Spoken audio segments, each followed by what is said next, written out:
سلسلة الكريبي باستا. القصة من الغارق. لقد كان بي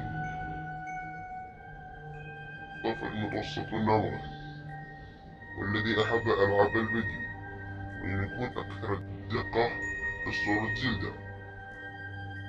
كان والده مدمن كحول، لكنه لم تكن مشكلة بين.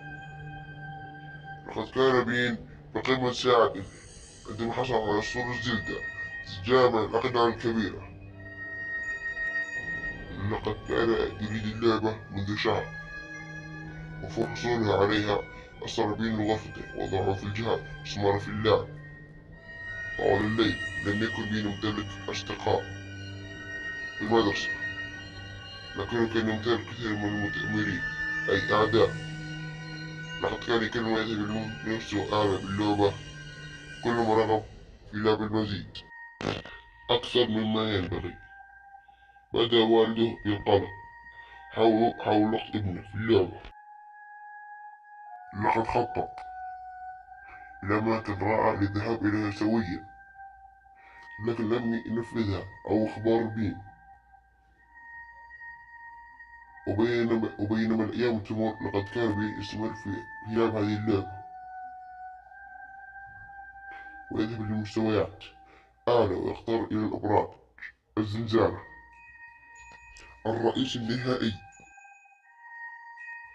ولكن بين لم يكن يرغب في هزيمته، لأن أيام السعيدة في اللعبة سوف تنتهي.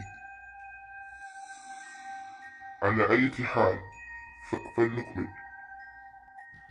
لقد كان لدى والده مفاجأة قد تعجبه.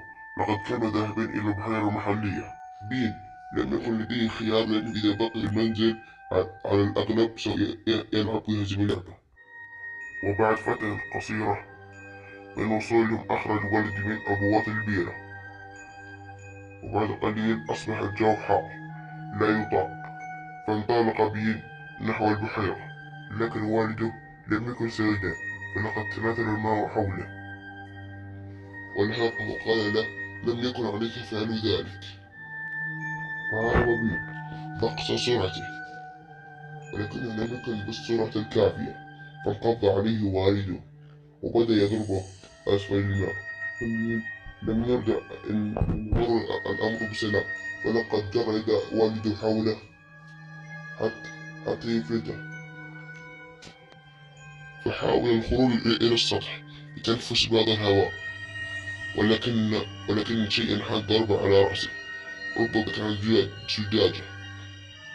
فلقد غرق في قاع البحيرة، وقبل أن يموت بلحظات سمع صوتا: لقد تقابلت مع قدر مريع، أليس كذلك يا بين؟ النهاية. لا تنسى اللايك والاشتراك. أراك غدا أو لا. القصة القادمة سوف تكون جاك عديم العينين.